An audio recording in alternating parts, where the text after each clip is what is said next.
So I believe that we're all only given one precious life.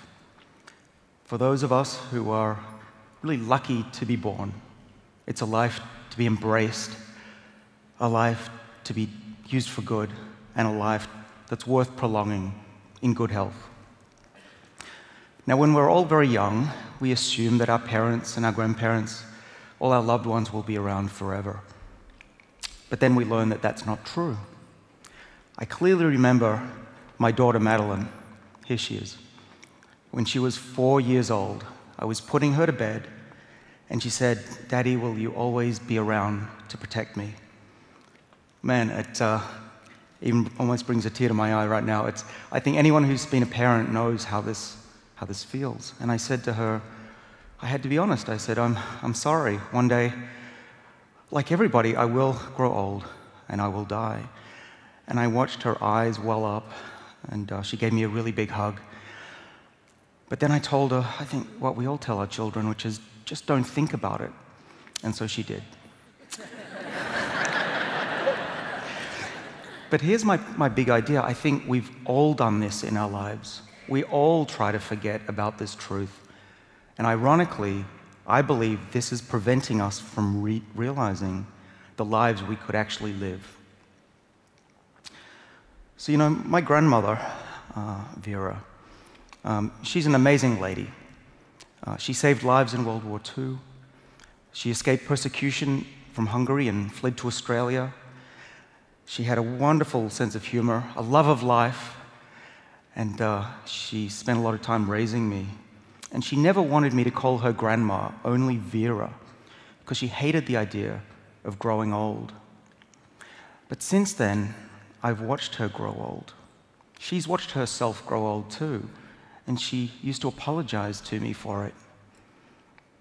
A few months ago, I heard that she fell over in her apartment and she broke the top off her femur. She went straight to hospital. They operated on her. Her heart stopped in the operation. And I arrived in Sydney with my son, Ben, 5 years old, to say goodbye to her. She was there, just a shell of the woman she once was. She had a feeding tube coming out her nose. She barely knew who anybody was. And I thought, this thing we call aging, why aren't we up in arms about it? And this once vibrant woman reduced to this. It's incredible. And this is just my story, but this is being played out every day in everybody's family. It's certainly not an isolated case. In fact, I don't want to be a downer, but this or something like it is going to happen to all our loved ones, including all of us. And that's actually the best case scenario. So why aren't we doing more about it? Well, I think we all know that aging is important. For example, the World Health Organization recently put out a report, 32-page report, saying that aging is one of the biggest problems of our generation. Unless we do something to keep the elderly healthy and productive, the cost is going to crush national infrastructures, and our way of life, our economies, are going to fall. And this is what the governments are saying. But what you may not realize is a fraction of just 1% of medical research is devoted to understanding why we age, and even less is devoted to trying to do something about it. And this, to me, is a major puzzle. What I think is going on is that we just don't like to think about it. It's really quite weird. I noticed many of you chuckled when I was introduced. I think we're just ingrained to really not want to talk about it. We feel uncomfortable, embarrassed talking about extending lifespan and delaying aging. For many people, it's even sacrilegious. I once debated the bioethics advisor to President George W. Bush on national radio. His point to the audience and to me was, aging is natural. It's part of the way of life. In fact, it makes life worth living. What a load of bull. Alzheimer's, heart disease, cancer, these are natural, and we do everything we can to prevent and slow these diseases down. 99% of medical research is devoted to trying to slow down these diseases, which actually only a fraction of us actually get, whereas aging, if we're lucky, affects all of us. So you might ask, well, why don't we just continue what we're doing? Why don't we just study individual diseases? That's what we've always done. It seems pretty good. But what you may not know is that the rate of aging is actually decreasing. What I mean by that is that we've developed many medicines that actually can treat part of our body, say our hearts. We're very good at keeping our hearts healthy. But our brains still age. Okay? So what we've ended up with are, and just to use my grandmother as an example, a nation of elderly whose hearts are working well, for example, but their brains are no longer functioning. And this is a major problem for our healthcare system. It's extremely, extremely expensive. What we need are medicines that will keep all of our body's parts working at the same time. And if we just fix one part of our body, the problem is that some other part will break down. We're just switching out diseases. And I don't think this is the right way to go about it. If you look at this graph, actually, this really brings it home. Now, we're always taught that our medicines are making us healthier for longer. That's not true. Look at this graph. The amount of time that we are spending in good health is actually decreasing in terms of percentage. No wonder healthcare costs are going up. What we need to do, of course, is to keep us healthier for longer.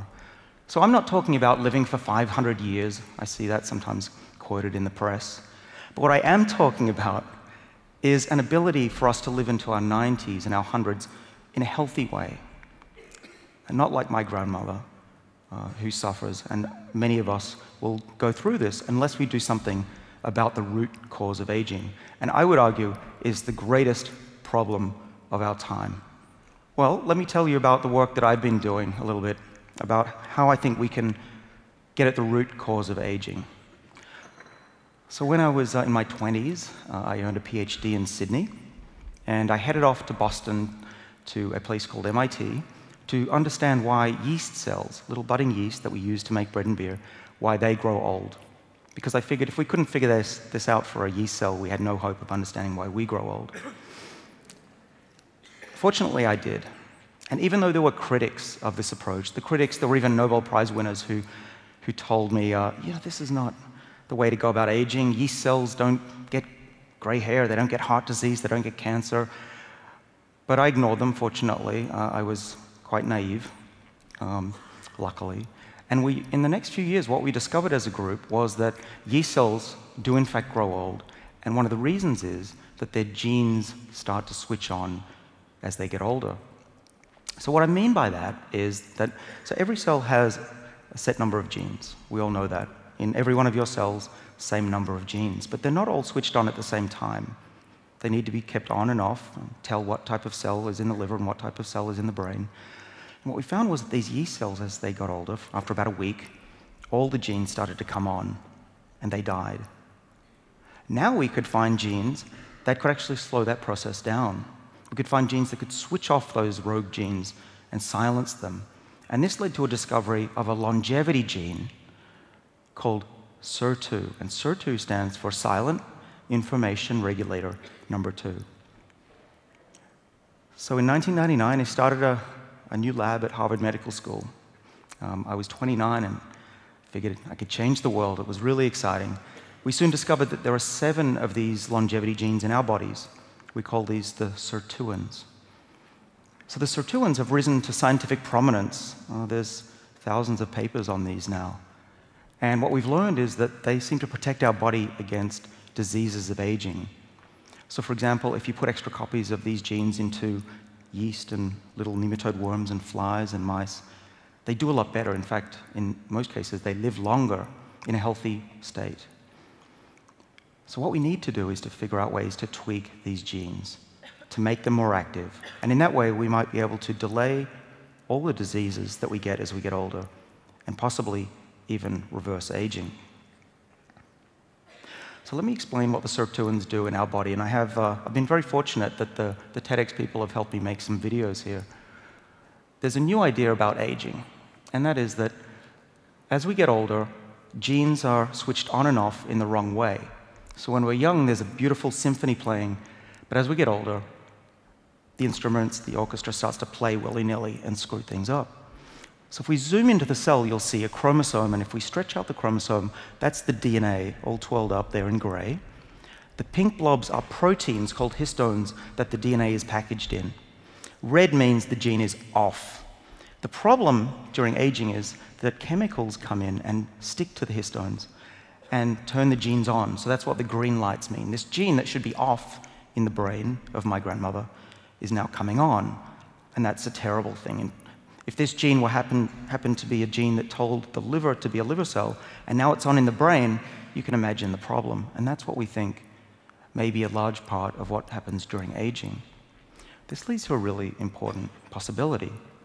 We used to think that mutations, these irreversible changes to our DNA, are what cause aging. But in fact, if it's this what we call an epigenetic change, that's reversible. So let me show you how we can reverse it. So these sirtuins, they actually make proteins that I'm going to show a cartoon of. It's going to look like a Pac-Man. And what the sirtuin proteins do in our body is that they clip off these chemical groups, see? And now the gene that was on in the old person, green, goes off again. And that's what the sirtuins are doing in our bodies right now. They're stimulated naturally when we don't eat and when we exercise. And if we eat a large hamburger, we shut them down again. This is not good. So what we wanted to do was to find a way to turn the system on, find a molecule that could be taken in a little pill and turn on these sirtuin enzymes. And thereby we could clip off these chemical groups and keep these diseases of aging at bay and keep our whole body healthy. And we might even one day, in theory, reverse aspects of aging. So as I said, I was in Boston and things were looking really interesting. I started a company that was based on the discovery that there were molecules that could activate these enzymes. The one 10 years ago that we found, which got a lot of media attention, was from red wine. It's called resveratrol. And don't ask me to say that again, that's a hard word, resveratrol. And so resveratrol, as you probably heard, is in red wine. Now, the problem with that is that you'd need to drink about 100 glasses of red wine a day. No, I don't recommend that. Don't do that. But what we clearly needed was a drug that would do this, something that's more effective, more potent than resveratrol. And this company, they raised a lot of money, and they set to find molecules that were even better than resveratrol. They found ones that were 100 times more potent than the red wine molecule. They put them into animals, and these animals, I'm talking about mice, they were much healthier. They didn't get heart disease. They were protected against Alzheimer's. They were protected against cancer. It was extremely exciting. They even started human trials, and the molecules appeared safe. And there were already hints, just little hints, that actually these molecules were working the same way as resveratrol was working to prevent these diseases of aging. So at that point, everything looked great. I thought, the world is going to be different in my lifetime. We don't have to worry. This is going to all work out. And then the bottom fell out. What happened was, a few years ago, the world's largest pharmaceutical company put out a scientific paper that said that all of this science was wrong, dead wrong. That resveratrol did not work on these proteins. In fact, another group said that sirtuins have nothing to do with aging. It was a really depressing time of my life. I had emails from top scientists sending me condolences. The clinical trials were put on hold. I thought I'd let my lab down. I thought I'd let Australia down. I thought I'd let the whole world down. And there were days where I really just wanted to quit being a scientist. But the good news was, the silver lining was that it forced us in the lab to go back and really understand how did resveratrol and these other synthetic drugs actually work. So I pulled together a group of scientists, there were about 30 of us, and we set to work to understand what was true. And what we've discovered is that resveratrol really does bind to that Pac-Man and sticks on the back of it and makes it jump faster. And that is how they all work. We were surprised. We didn't realize that resveratrol and these drugs would all work the same way, but they do. It was amazing. And so the clinical trials have started up again, and I'm hopeful that one day, hopefully not in the too distant future, there will be medicines that we can take. Say a little pill. I've got an example of what it might look like. We might take one of these with breakfast, and that could ward off the diseases of aging until much later and keep us healthier and functioning. So I really look forward to a day when this happens, and when it does, I believe that we're going to look back at today like we do people from 100 years ago, when people would die from an infected splinter, which in those days, as you might recall, was perfectly natural. And I not only believe that we have a right to use this new technology to help ourselves and our loved ones, I believe we have a duty, a financial and an ethical one. And if you don't believe me, just ask any 4-year-old. Thank you very much.